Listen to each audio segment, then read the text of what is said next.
For the week of February 24th, Taurus, it's starting off with a kicker. So, in using a 10 card spread, we have the high priestess in the base of the matter, right? The significator. So, anyone like myself, I'm a Taurus too, that's been dabbling or going further or been on the road to enlightenment to make themselves a better person, using the spiritual arts in any way as a help guide like I do with tarot, and maybe you're looking like that as interested in tarot too. The high priestess represents tarot in the tarot deck. She's a major arcana card, and it means our quest to embrace outside of the box kind of religion style, a different style of connection with God.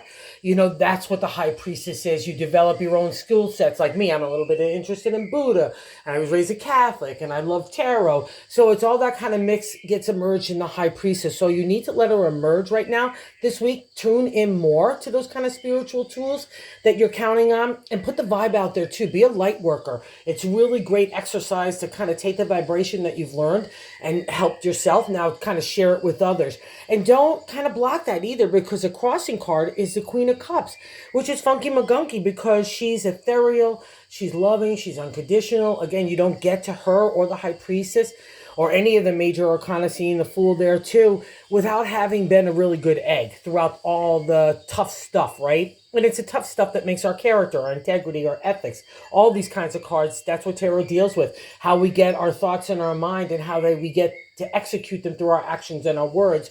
So to a Taurus, we always want to do the best, right? So this would say you're kind of shutting down a little bit, my little bull. The Queen of Cups is that crossing card. And then at the top of the matter, where God wants to say in that third place position, is the Four of Pentacles. And this is kind of funky. As you see, he's holding all his pentacles. He's got his arms crossed, his legs crossed, his eyes crossed, everything, right? I'm shutting down. I don't want to share.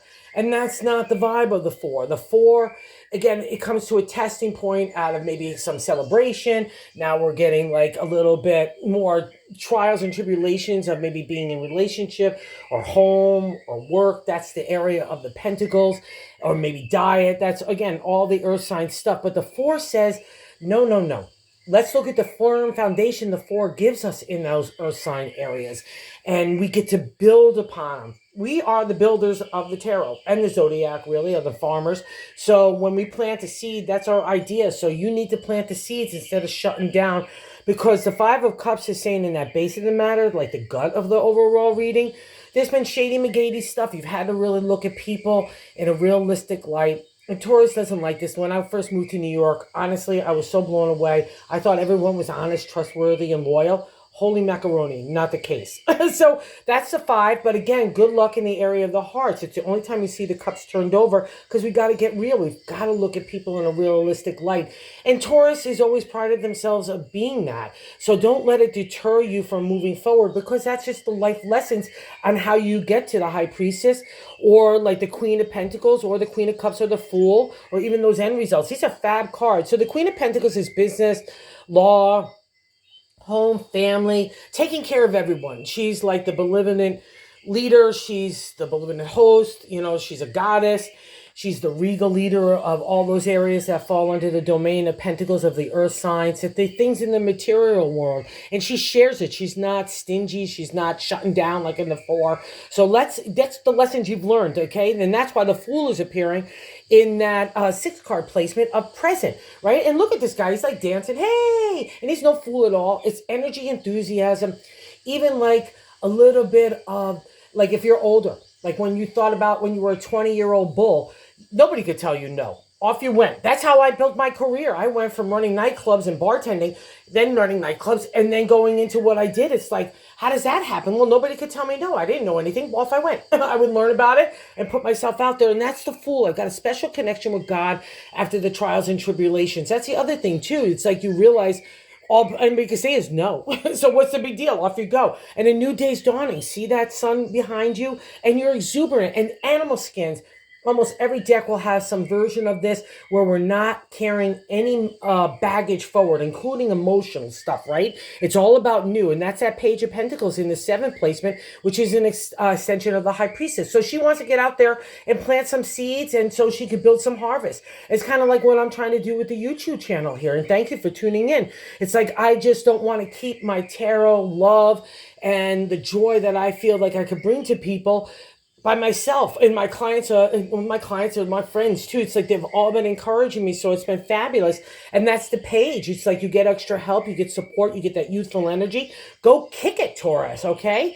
And people see you in the eighth card placement is Page of Cups, right? Self-love. So people, along with the High Priestess and along with all these queens and the Fool, people see that you've been working on yourself to make yourself a better person.